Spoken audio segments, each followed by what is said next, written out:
едно од новозаветните посланија кои што е напишано во најдраматични услови, барем според мене, е посланието до Филемон. Сте го читале некогаш посланието до Филемон?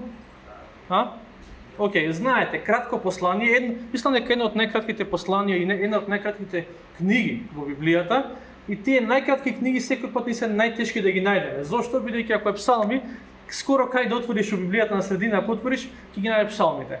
Ама кратките книги, особено ова како Филемон, само една глава, се малце потешки да се најдат. Но мала книга во Библијата не значи по автоматизам мало значење на книгата во Библијата. Иако има само една глава, иако има, чекај баш да колку имаше, мислам дека имаше 24 стихови, ама е многу значено. И на прв поглед гледаме, читаме некој послание кој што апостолот Павле му го претил на некој си Филемон, и може би се го читаме и се размислуваме добро, каква врска има се во ова со нас денес. Ама има голема врска со нас денес. Околностите, односно причината поради која што Павле го пишува ова писмо на Филемон се доста интересни, се необични во споредба со се останато во Новиот Завет. Еве која е позадината, приказната. Филемон најверојатно бил доста богат човек, имотен човек. Имал можеби повеќе куќи, ниви, знаеме дека имал робови. И еден ден, еден од робовите на Филемон го нема. Се распрашуваат каде го вика да заврши нешто по дома, дали да зачисти или да заврши некоја работа, да крене можеби некоја маса или што и да. И сваќа дека Филемон и дека неговиот роб, Филемон сваќа дека неговиот роб го нема. Се распрашуваат каде и после некој време сваќа дека, знаете, ние во средно викавме кога ќе избегаме часови ќе фатиме кидавела. После некој време сваќа Филемон дека неговиот роб си го фатил патот и си отишол некаде. Интересна работа, како Бог не ги поврзал некој пат патиштата во животот, тоа е многу чудно. Бега неговиот роб, патем кажам, кој се вика Онисим, се викал Онисим, што значи корисен, и ќе видиме во целото послание како од бескорисен Онисим останува корисен на Филемон. И тоа дури му го пишува Павле понатаму. Ама многу интересна работа. Онисим бега од Филемон, кузнае кај фатил, и од цел свет кај што можел да избега, налетал на апостол Павле. Ево е чудно. Како Бог некој пат не ги спојува патиштата во животот со луѓето кои што баш не се потребни во моментот. Доаѓа Онисим до Павле, го слуша Евангелието, ја слуша христијанската порака и станува христијанин. Тој бунтовникот, криминалецот, некои историчари се сомневаат дека најверојатно Онисим и нешто му земал на Филемон, значи джокнал нешто и джом да го нема. И ова за него било, да не кажам картаварен правец, он не планирал никој пат да се врати кај Филемон. Арнама го прифаќа Евангелието и свати дека сгрешил. И одлучува после неколку, не знам, најверојатно недели или месеци, можеби горе, не знам, одлучува да се врати назад кај Филемон. Еден ден Филемон слуша тропање кај него на врата и последниот човек кој што го очекува да му тропне на врата е Онисим. Онисим најверојатно имал понеков израз на лицето, сега е верник, не е веќе тој намуртен, се нешто му смета, сега е христијанин и во раката има писмо. Му вика, здраво, имаш порака од твојот пријател апостол Павле. Според римскиот закон, што збориме за време во кое што владела Римската империја, Филемон имал секакво право да го предаде Онисим на погубување. Ни да прочита писмо, ни ништо. Арнама Филемон најверојатно го земал писмото и си рекол, дај баш ме интересира што е цела оваа ситуација. И земал и го прочитал писмото кое што апостолот Павле му го пратил, и тоа е тоа што ние денеска го имаме во Библијата. Со самото бегство, Онисим му направил голема штета на Филемон. Ама Павле му вика, чекај малце, знам што направи, знам дека ти направи голема штета, ама дај послушаме 2-3 збора да ти кажам сега, кој е сега Онисим? Знам каков беше порано. Ама да ти кажам кој е сега. И тоа треба да биде секој пат сведоштвото на христијаните. Еве како бев порано. Порано бев како Онисим кој што правил други работи, кој што не треба да ги правам, ама чекај да ти кажам каков е Онисим сега. И каква врска има сето тоа нели со нас денес. Читаме послание на апостол Павле до Филемон. Имате Библија позади вас, пред вас, можете да ги земете и да пратите. Ќе читаме само првите 5 стихови. И вика вака: Павле, затвореник на Исуса Христа и братот Тимотеј, до возлюбениот Филемон, нашиот сотрудник, и до Афија, возлюбената сестра, и до Архип, нашиот другар во војувањето, и до твојата домашна црква. Ова се поздрави до сите овие луѓе. Вика, благодат вам и мир од Бога, нашиот Отец и од Господа Исуса Христа. Секогаш благодарам на мојот Бог кога те спомнувам во молитвите своји, бидејќи слушам за твојата љубов и вера која имаш во Господа Исуса и кон сите свети. Оваа недела ги читаме само 5 стихови, следната ќе одиме уште 2 и последната недела од месец јули ќе завршиме со посланието до Филемон. Но кој го праќа писмото? Писмото го праќа апостол Павле, кој што се представува како затвореник. И вие што сте го читале Новиот Завет, ќе знаете дека ова е малку необично за Павле. Павле најчесто се представува како апостол и слуга. Односно зборот дулос на грчки значи буквално роб. Секој пат кога Павле пишува послание до некој вика јас сум апостол, јас сум и роб. Не роб дека робувам некој, туку мојот живот му е, ја му служам со мојот живот на Христос. Ама тука вика јас сум затвореник. Зошто е ова, мислам, необично е, нели за апостол Павле, ама која понижност? Значи, да се сетиме кој е апостол Павле. Апостол Павле е човекот поради кој ние денеска може да речеме има христијанство во Европа. Кој дојде прв на овие простори во Македонија? Доле што го денеска градот што го викаат Кавала. Апостол Павле. Апостол Павле е оној апостол кој што прв отишол кај неевреите да го несе евангелието. Заедно нели на почетокот со Петар, ама после тоа Петар се повлекол со евреите. Апостол Павле прв си го направил тоа негова мисија. Јас ќе го носам евангелието на оние кои што никој пат не слушнале. Апостол Павле кој што започнал многу цркви, кој што довел можеби не стотици и илјадници, можеби довел при Христа, вика: "Луѓе, јас сум затвореник." С други збори, не сум ја, чекајте, ќе се маам огради, да ви кажам ја колку искуство имам во христијанството, колку време одам во црква, на колку луѓе им кажам за Господ. Некој ќе вика: "Во споредба со Христос, мене не мекне, јас сум затвореник, јас сум никој и ништо." Минатата година пасторот во Драчево, што е сега на Конгрешанската црква, го знаете некој од вас, Ангел, имаше опозиција од некои луѓе, таму му доаѓа и сега, пошто го спрема да биде пастор, и некои луѓе што на почетокот, кога започнала црквата пред 20 на години, биле главни и сега веќе не се, и доаѓаат и му врчат опозиција. Зашто они не се пастори, зашто он сега да биде пастор? Еден ден му доаѓа еден човек на молитвен час и сега сака да го фати во некаква замка, да се пофали. И му вика: "Да те прашам тебе", вика, "нешто, Ангел, што си ти овдека во црквата?" Замка е, да каже он: "Јас сум пастор." И Ангел вика: "Ти кажам, брат, знаеш што сум црквата, јас сум магаре во црквата." И како тоа магаре? Вика: "Ако треба некој да му дигнам нешто по дома, мене ми се јавуваат. Ако треба некој да го однесам во болница, мене ми се јавуваат. Ако треба некој да го превезам некаде или некаква било каква работа, мене ми се јавуваат. Не сум тија пастор, не сакам да се лупам во гради, видиме кој сум ја. Јас сум слуга Божи, ништо повеќе." И знаете, ние, секој од нас има одредена позиција и може во животот ќе си имаме одредена титула во животот. Некој може би има титула ради знаење, некој може би има титула и некоја позиција ради пари или што и да е, ама важно е пред синаца се гледаме како: "Јас сум само Божи слуга, ништо повеќе." Ако не научиме да бидеме слуги, џабе ние седа сме. Не проповедници, не пастори, не успешни бизнесмени, некој пат Божи, што и да е. Пред синаце да знаеме да кажеме: "Јас сум тука во служба на Христос, јас сум тука во служба на неговиот народ." Големината не е во тоа ние самите да се фалиме. Големината, библиски гледано, е да се понизиме. Нели, кој се возвишува, ќе биде понижен, а оној кој се понизува, ќе биде возвишен на библискиот принцип. Не значи тоа дека треба за себе да збориме: "Јас сум никаков, јас сум мутепан" и така натаму. Не. Во Христос ние имаме вредност, тоа никој пат да не го заборавиме. Ама да не се фалиме со "волку имам, толку знам, таа позиција имам, толку сум направил". Не. Павле во едно друго послание вика: "Да не даде Господ", што вика, значи да с краја да е, да се фалам со било што друго освен со крстот на Христос. И вика тука Павле, затвореник на Исуса Христа, вика и братот Тимотеј. Го спомнува и Тимотеј. Зашто? Затоа што бил со него додека Павле го пишувал ова писмо, додека бил во затвор.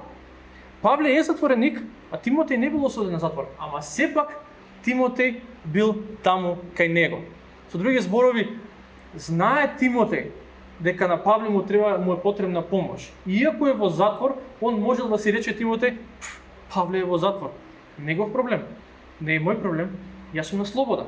Ама не, отишол кај него зошто? Бидејќи му била потребна помош. Една од причините зошто некои историчари сметаат дека додека Павле го пишува ова послание се наоѓа во затвор во Ефес, затоа што Тимотеј, ќе се сетите, служел во градот Ефес. И му најверојатно може му дошол. Или пак може и бил во Рим, ама не знаеме со сигурност. Ама Тимотеј дошол да му помогне на Павле, друштво да му биде. Друштво да му биде во време на страдање, во време на патење, во време кога му е тешко. И верувам дека ова за нас денеска е пример. Самото тоа што Тимотеј се спомнува дека бил до Павле додека го пишува посланието, мене барем ме тера да се запрашам колку често јас сум како Тимотеј. И кога имам некој Павле во животот кој што му е тешко, кој што символички кажано е во затвор, можеби некој пат ќе има луѓе кои што и буквално се во затвор, ама луѓето кои што минуваат низ тешки периоди и страдање, колку сме како Тимотеј, и да речеме како да, ова болка не е моја болка, ја не сум во затвор, ама тој кој што е во затвор, тој кој што има болка, ај ќе отидам да го видам како е. Ај ќе дигнам телефон, ќе прашам како си, што има. И ова не солам памет да ви кажам како јас правам. Ова е предизвик за мене, бидејќи ја не секој пат го правам ова. Дури ретко го правам ова. Ама Тимотеј бил тип на човек кој што вика, да, мене не ми е тешко, не неопходно ми е многу тешко во моментот, ама на Павле му е тешко. И ако можам дел од таа тежина да земам со тоа што ќе го седнам и ќе направиме мовет и ќе го сослушам, па нека биде така. Ама јас верувам дека секој пат кога некој како Павле се наоѓа во таква ситуација, Бог ќе му прати некој Тимотеј. Сите вие претпоставам може да посведочите дека секој пат кога сте како Павле во некоја тешка, во некоја непланирана, во некоја непосакувана ситуација, Бог ти праќа некој Тимотеј. Можеби не се вика Тимотеј буквално, ама има улогата која што Тимотеј има во животот на Павле. А некој пат кога си како Тимотеј и кога ти е релативно добро во животот, Бог ќе ти рече: еве ти еден Павле. Иди, усети го, јави му се, направи мовет со него. Споделија таа болка која што таа личност ја има или таа, нема да кажам несреќа, ама тоа страдање кое што таа личност, кое што таа личност минува. И интересната работа е, низ годините верувам некои од вас може исто да посведочат за ова, дека тоа сум го приметил низ годините, дека кога има некој кој што мина низ тежок период во животот, и или ќе ми се јавам или ќе отидам да ги посетам, најчесто целта е да ги охрабриш, така? Да ги освежиш малце, што вика понатаму Павле, што вика понатаму да ги укрепиш во верата и така натаму. Ама интересното нешто е што секој пат кога сум го правил тоа и ќе отидам кај некој јас да го охрабрам, јас на крај сум поише охрабрен отколку таа друга личност. Не знам, минува низ некој тежок период, низ некој страдање, ај сега ќе идам јас да ги охрабрам. Идеш таму и се враќаш и си викаш: Господе, што обидно. Јас сум охрабрен. Не знам дали се они охрабрени, но јас сум охрабрен. Имало многу примери. Се сеќавам кога бев во библиска школа пред 11 години скоро. Една од практичните задачи ни беше да отидеме во дом за стари лица. Јај се ние млади луѓе ќе одиме во дом за стари лица. И тоа беше дом за христијани, за верници, приватен некој беше дом, кај што си пеат, си слават, се молат и така натаму. И сега кај ќе одиме ние сега во дом за стари лица ќе одиме. Ама ајде, мора практична задача ти е одиш. И директорот ни вика: идеме таму сад да их мало охрабриме, да певамо, да се молиме, окей. Идеме. И кога почна пензионериве да зборуваат за Господ, кога почна ги гледаш едва и се движат, ама нивната вера лета напред, и ние се враќаме и се викаме: па ние сме охрабрени. Ние младите, кои што и може да се движиме и така натаму, сме охрабрени од овие луѓе кои што му треба 5 минути да стигне од тука до вратана. И тоа е интересно, тоа е благослов кој што Бог ни го дава. Секој пат кога сакаме да ги благословиме другите со нашето охрабрување, со нашата утеха, Бог ни го враќа тоа. Е се Весна. Значи Весна, знаете, Весна, некој од вас се знае, мислам, знаете, повеќе сите знаете Весна. Весна остана параплегичар како резултат на туѓа грешка, на анестезиолог во државна болница. И кога се деси сето тоа, бев кај неа, односно не бев кај неа, бев кај нив дома.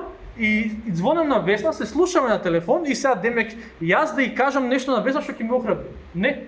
Она вика: како дал Господ, така Господ ќе води, Господ ќе среди работа. И јас викам, па што се жалам јас за моите проблеми во животот, што се ништо во споредба со ова кој што Весна го минува во животот. Секој пат кога сакаме да ги охрабриме другите, кои што минуваат низ период на страдање, со нашето присуство, Бог не части, ако можам така да кажам, и дури они ненамерно некој пат не охрабруваат. Едноставно, со нивната вера, со нивната увереност не охрабруваат и си викаме, фала ти Господе.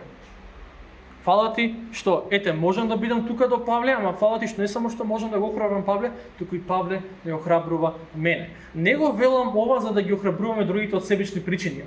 Јас ќе му отидам дома, па Бог мене ќе ме охрабри. Не. Ама, ако сакаме да го направиме тоа искрено, верувам дека Бог исто така нас ќе потикне нашата вера. Јас сум убеден дека Тимотеј премногу научил од Павле, додека Павле бил во затвор. Јас сум убеден дека ти премногу ќе научиш од било кој што минува низ период на страдање, само ако бидеш тука до нив. Тие се бесценети вистини, бесценети искуства кои што ги имаме, кои што многу ќе ни помогнат во верата. И затоа мислам дека треба да размислиме и сега ќе продолжиме, треба да размислиме кој ти е Павле моментално во животот. Размисли. Која е личноста за која што треба да станеш од својата удобност, да отидеш и да поминеш малце време со неа. Да отидеш да посетиш или пак не мора, може да останеш, може да дигнеш телефон и да се јавиш. Секој пат кога си како Тимотеј, Бог ќе ти даде некој Павле. Секој пат си како Павле, Бог ќе ти даде некој како Тимотеј. Филемон, вика писмото е пратено до возлюбениот Филемон. За него не знаеме многу работи за Филемон, бидејќи мислам дека тука е единственото место кое што се споменува во Новиот Завет, неговото име. Ама од тоа што може да го знаеме на грчки, од грчки преведено од грчки, неговото име значи нешто како срдечен или пак љубезен, некој кој што покажува грижа, кој што покажува внимание кон другите. И тоа што ќе го видиме во целото послание, неговото име не само што значи срдечен и љубезен, туку и он бил срдечен и љубезен. На дело бил таков. И понатаму кога Павле ќе му пишува за тоа како да се однесува кон Онесим, повторно го повикува на некој начин: Филемон, твоето име значи љубезен, значи срдечен, значи некој кој што покажува љубов и грижа и внимание кон другите. Така да, бујрум, еве ти го Онесим, биди срдечен, биди љубезен кон него, покажи грижа кон него. Не знаеме други многу работи за Филемон, освен тоа дека најверојатно, кој што спомнав, бил богат христијанин, значи роб да имаш во тоа време коштало. Можеби најверојатно имал повеќе. Во прва глава, втори стих, еве тука вика: и до твојата домашна црква. Значи он имал луѓе кои се собирале кај него дома. Имал најверојатно и голема куќа. Значи Филемон бил човек кој што така бил малце повиден во општеството, ако може да кажем, имал некоја позиција, ама станал христијанин повторно, исто како неговиот роб, станал христијанин како знак на сведочењето на апостол Павле. Тоа ќе го видиме не следната после таа недела. Од многобожец го прифатил евангелието, поверувал во Христос, нешто што верувам или сите го имаме направено, или пак треба да го направиме, и Божјото ветување се свртиме од се што од гревот, од светот и да погледнеме кон Христос. Кон оној кој што умре на Голгота, кон оној кој што воскресна и оној во кој што имаме вечен живот. Филемон ја прифатил таа порака. Како знак, како резултат на сведочењето на апостолот Павле. И тука вика: поздрав и до твојата домашна црква. Денес кога ќе спомнете зборот домашна црква, особено на луѓето надвор од црквата, онма прва асоцијација им е секта, култ. Како може дома да се собират, како може да не отидат во некој храм, па да има икони или да има, не знам, кипови или пак така натаму. Да не заборавиме, или пак крснеки, не мора икони и кипови, да не заборавиме во првите 2-3 века од христијанството немало црква. Такова. Мислам, немало црковни згради. Имало црква, ама немало црковни згради. Значи, луѓето биле прогонувани. Фактот што ние денеска се собираме јавно и никој не сме да дојде тука да ни каже било што, односно да ни прогонува, тоа е само Божја милост. Кога во првиот век би се собрале вака јавно, не мора баш во црквена зграда би кенела, ама јавно некоја просторија собереме и да го проповедаме евангелието. Прашање на време е кога ќе се најдеме во арена, кај што има премногу публика и пред нас има десетина гладни лавови и ќе ни изедат. Буквално така умирале христијаните во првите векови. Или ги убивале, или ќе те пуштат во арена, има многу публика, си плаќаат влезница, гледаат и ти си им тука забава. Гледаат како лавовите распрачуваат. Со тоа се соочувале христијаните, за тоа дома се собирале. Така да бидеме благодарни за времето во кое што живееме. Не знаеме до кога ќе трае оваа слобода на христијаните. Ама да бидеме благодарни за неа. Веќе не секој пат на историјата на христијанството има многу наши повера браќа и сестри и стоти цилјаници години назад кои што со животот платиле за буквално ваков собе. Нешто кое што ние денеска го земаме, ако бидеме искрени, здраво за готово. Немаме клима, ја преска и се жалам, немаме клима, леле колку е тешко да се дојде во црква. Не знаеме ние што е тешко во црква да се дојде. Не знам дали ја кажам дај Боже да не знаеме, ама не знаеме што значи да се дојде да биде тешко да се дојде во црква. Но, ајде да продолжиме понатаму. Вика 4 стих: секогаш му благодарам на мојот Бог кога те спомнувам во молитвите своји. Историчарите велат дека во првите векови, кога во Римското царство некој ќе му пише писмо на некого, како што е ова, многу е нормално на почетокот од писмото да благодари на боговите за другата личност, за тој што го прима писмото. И Павле оди по тој трек, само не вика јас им благодарам на боговите, вика има само еден Бог, да не се лажеме. Јас му благодарам на него за тебе. И понатаму продолжува, ама ова дека е многу интересно, вика секогаш му благодарам на мојот Бог. Со други зборови вика Филемон, фала му на Бог за тебе. И мене прашањето ми е, додека ги читав овие 3-4 зборови е, колку често му благодарам на Бог за другите луѓе, без да го молам да се променат. Знаете, ние многу често ќе дојдеме пред Бог и Господе, мојот сопруг, мојата сопруга, моите деца, моите пријатели, мојот пастор, мојот проповедник, мојата црква, аман заман промени ги. Не можам више да ги трпам такви како што се. Нема ништо лошо во тоа да се молиме. Таман работа, добре да се молиме за другите да растат. Ама колку често доаѓаме кај Бог и викаме Господе, фала ти за таа личност. Ништо повеќе. Господе, фала ти за таа личност. Пак ќе речам, некој пат здраво за готово ги земаме луѓето. Сега кога не се тука присутни за време на пењето си кажам, колку значи да имаш плюс 1 двајца кои што се дел од славење. Ама колку често доаѓаме кај Бог само да благодариме за луѓето во нашиот живот. Не е неопходно да бараме другите да се сменат, кога демек ние немаме потреба да се смениме. Знаете, ние секој пат молиме Господе, промени го другиот. И Бог некој пат вика, можеби сакам тебе да те променам преку другиот. Доста ме молиш да го променам, ќе го променим и него. Гледај си ти за себе.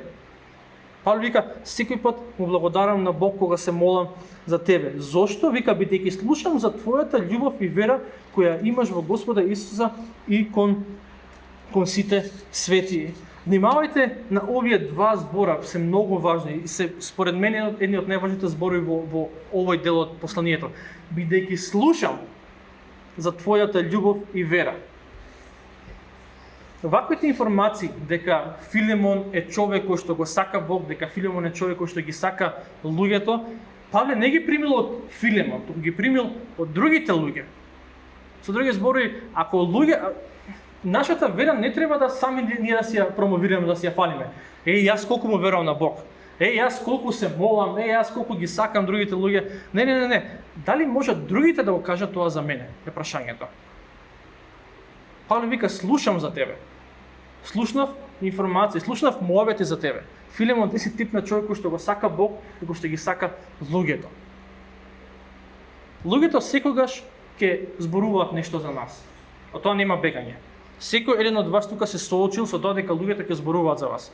Арно ли ке, лошо ли ке, луѓето, да не кажам, тоа им е работа. Зборуваат.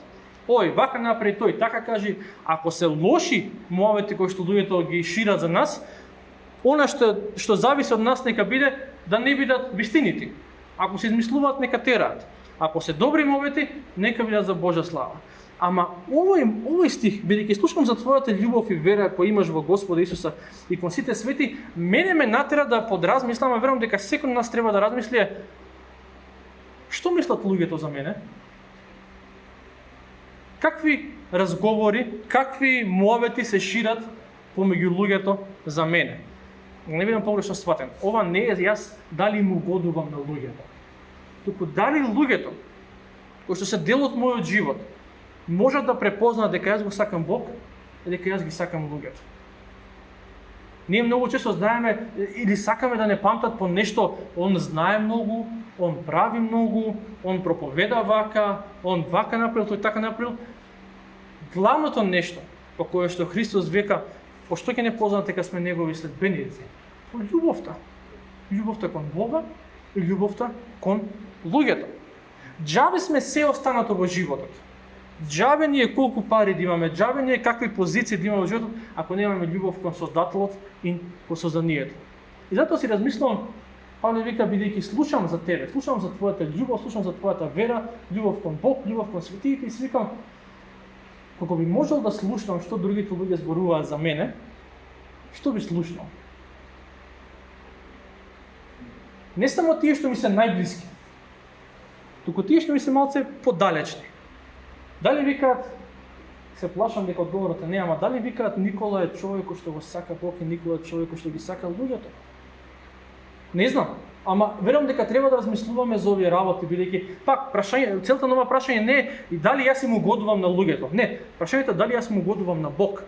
Дали луѓето викаат он е тип на човекот што сака да му угоди на Бог во се. Ако му угодуваме на Бог, неминовно ќе живееме за доброто и на нашите ближни. Не можам јас да го сакам Бог, а да ги газам ближните. Нема шанси. Ама Павле му вика на Филемон, слушам јас за тебе и за тебе слушам добри работи. И не го кажува за да му ласка. Го кажува на некој начин за да го пофали, за да го охрабри да продолжи напред. И исто така многу важно, вика, слушам за твојата љубов и вера која имаш во Господа Исуса и кон сите свети. Љубов кон Бог и љубов кон луѓето. Некој пат за жал се обидуваме да ги раздвоиме овие две. Јас го сакам Бог, ама луѓето ми се преку глава и не можам да ги поднесам. И Павле вика, љубовта кон Бог и љубовта кон светиите мора да додат заедно. Јас би отишол чекор понатаму и не би рекол само кон светиите, туку и љубовта кон световните луѓе. Не сме ние повикани само ние да се грижиме ни за други, тука што доаѓаме во црква. Љубовта и за Бог, но и за луѓето. Ако ги немаме тие две, ако викаме, јас си го сакам Бог, ама мојот живот не покажува љубов кон луѓето, Јован се сети во неговото послание и вика, не го сакаш Бог. Ама го сакам, одам во црква, ама не можам да ги поднесам луѓето. Не го сакаш Бог. Ти го сакаш, убедувај се дека го сакаш Бог и живеј си во некои филмови, јас многу го сакам, многу почитам Бог. Ако не ги почитуваш и ако не ги сакаш луѓето, ништо од таа вера. Безкорисна е таа вера. А Јаков во неговото послание ќе се сети вика, не може ти со таа иста уста да го благословуваш Бог и после тоа да ги оговараш или пак да ги колнеш луѓето зад грб. Нема шанси. Не иде тоа така.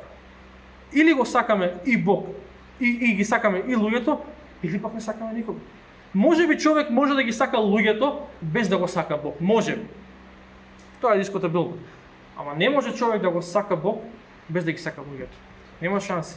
Ни теоретски, ни практично никако нема шанси тоа да се случи во ниту еден живот. Не гледаме такво нешто во Новиот Завет. Не гледаме христијани кои што го сакаат Христос, а не ги сакаат другите христијани. А Филимон вика, Павле му вика на Филимон, ти си човек кој што и го сака Бог и го сака народот. Може би има да слушнато ова, не знам кај има прочитано, не знам ли вистински настан или може би само е пример, ама во некое село на Амиши, во САД, во Америка има Амиши, или сте ги виделе најверојатно такви со чешили, со бради, немаат бркови, си ги бришат брковите, ама се доста изолирани на некој начин се од останатиот свет, ама во некое село на Амиши дошол некој турист и го прашал некој човек таму да мишите, вика, извинете господине да ве прашаме едно прашање, дали вие сте христијани?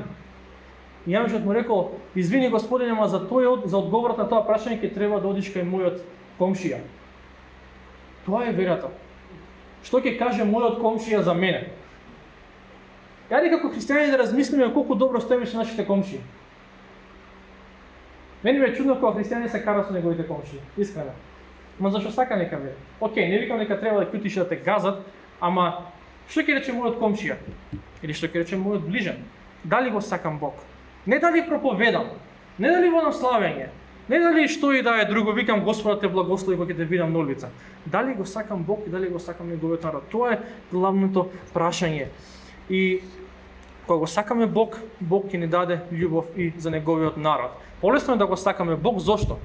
Бидејќи не го гледаме прво и Бог е совршен. Потешко е да се сакаме едни со други, покажуваме християнска љубов, зошто? Ем се гледаме, ем сме сите грешни. Кој од кој?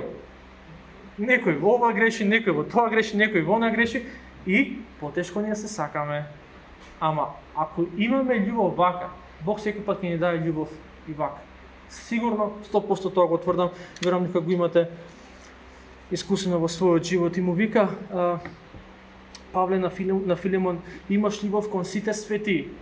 Не гледаш кој е кој.